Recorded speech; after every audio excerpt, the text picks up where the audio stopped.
อิสราเอลหวังปิดหูปิดตาสถานการณ์ในฉนวนกาซาสั่งปิดสำนักข่าวดังอัลจาซีราทั้งที่เหลือเป็นสื่อหลักสุดท้ายที่มีอยู่ภายในอ้างการตัดสินใจอิงตามกฎหมายใหม่ด้านสำนักข่าวออกมาประณามพร้อมยืนยันการทำหน้าที่ต่อไปขณะที่สหรัฐยังคงปิดปากเงียบไม่แสดงความเห็นในเรื่องนี้ขณะรัฐมนตรีอิสราเอลที่มีนายกรัฐมนตรีเบนจามินเนทันยาฮูเป็นประธานลงมติเป็นเอกฉันท์ปิดสำนักข่าวอัลจาซีราในอิสราเอลเป็นการชั่วคราวด้วยเหตุผลที่ว่าเครือข่ายสถานีข่าวที่รัฐบาลกาตาร์เป็นเจ้าของแห่งนี้คุกคามความมั่นคงของชาติทางนี้การสั่งปิดอัลจาซีราเกิดขึ้นหลังจากที่รัฐสภาอิสราเอลผ่านกฎหมายความมั่นคงฉบับใหม่เมื่อเดือนเมษายนที่ผ่านมาโดยให้อำนาจนายกรัฐมนตรีและรัฐมนตรีกระทรวงสื่อสารสั่งปิดเครือข่ายสื่อต่างประเทศในอิสราเอลเป็นการชั่วคราวได้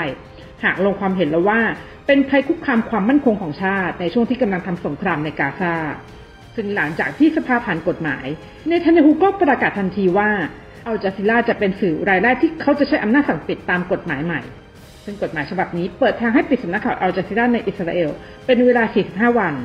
และสามารถยืดเวลาออกไปอีกได้จึงมีผู้คาดการณ์กันว่าที่สุดแล้วกฎหมายนี้จะมีผลบังคับใช้ไปจนกว่าอิสราเอลจะยุติปฏิบัติการทางทหารในฉนวนกาซาดานายชโลโมคาลีรัฐมนตรีกระทรวงสื่อสารของอิสราเอลระบุในแถลงการณ์ร่วมกับนายกรัฐมนตรีเนทันยาฮูว่าอิสราเอลจะไม่ให้เสรีภาพการแสดงความเห็นกับกระบอกเสียงของฮามาสอัลจาซีราจะถูกปิดทันที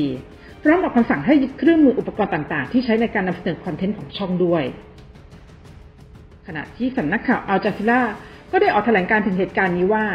รัฐบาลอิสราเอลปิดสำนักงานของอัลจาซีราเพื่อป้องกันไม่ให้สาธารณชนเข้าถึงเนื้อหาของตนโดยไม่สนใจพื้นฐานเสรีภาพในการแสดงออกที่เป็นที่ยอมรับในระดับสากลเครือข่ายสื่อมวลชนอัลจาซีราขอประณามถึงการกระทำที่ผิดทางอาญาที่เป็นการละเมิดสิทธิมนุษยชนและสิทธิขั้นพื้นฐานในการเข้าถึงข้อมูลอย่างไรก็ดีอัลจาซีรายังยืนยันถึงสิทธิในการเผยแพร่ข่าวสารและข้อมูลแก่ผู้ชมทั่วโลกต่อไปการปราบปรามสื่อเสรีอย่างต่อเนื่องของอิสราเอลซึ่งถูกมองว่าเป็นการพยายามที่จะปกปิดการกระทำของตนในฉนวนกาซาถือเป็นการฝ่าฝืนกฎหมายระหว่างประเทศและกฎหมายมนุษยธรรมการที่อิสราเอลมุ่งเป้าและสังหารนักข่าวการจับกุมการข่มขู่และการคุกคามจะไม่ขัดขวางอัลจาซีราจากความมุ่งมั่นที่จะรายงานข่าวพร้อมขอเรียกร้องให้กลุ่มเสรีภาพของสื่อองค์กรสิทธิมนุษยชนและองค์กรที่เกี่ยวข้องอื่นๆประณามการโจมตีนักข่าวและสื่อที่อิสราเอลกระทำมาหลายต่อหลายครั้งและให้นำผู้ที่เกี่ยวข้องมารับผิดชอบการกำหนดเป้าหมายไปที่นักข่าวนั้นถือได้ว่าเป็นอาชญากรรม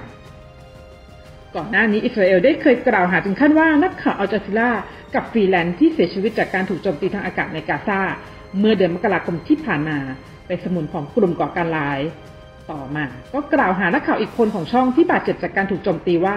เป็นสมาชิกระดับแกนนำของฮามาสแต่อัลจาซีราก็ปฏิเสธทั้งหมดสำหรับอัลจาซีรานั้นมีสำนักงานใหญ่อยู่ในกรุงโดฮาเมืองหลวงของกาตาร์เกาะติดสงครามในฉนวนกาซามาตลอด 24 ชั่วโมง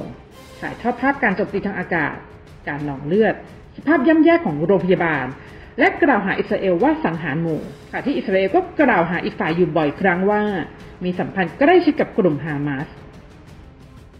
ด้านสหรัฐนั้นเมื่อทางสำนักข่าวอัลจาซีราติดต่อไปยังทำเนียบขาวและกระทรวงการต่างประเทศทางรัฐบาลสหรัฐก็ยังไม่มีปฏิกิริยาใดๆอย่างเป็นทางการตอบกลับมาอย่างไรก็ดีสหรัฐเรียกอัลจาซีราว่าเป็นแหล่งข่าวต่างประเทศที่สำคัญและก่อนหน้านี้เมื่อประมาณเดือนที่แล้วนางคาโรลินชองปีแอร์โฆษกทำเนียบขาวก็ได้เคยกล่าวไว้เมื่อทราบข่าวครั้งแรกว่าสิ่งนี้อาจจะเกิดขึ้นโดยเธอได้ระบุว่าสหรัฐจะไม่สนับสนุนในสิ่งนี้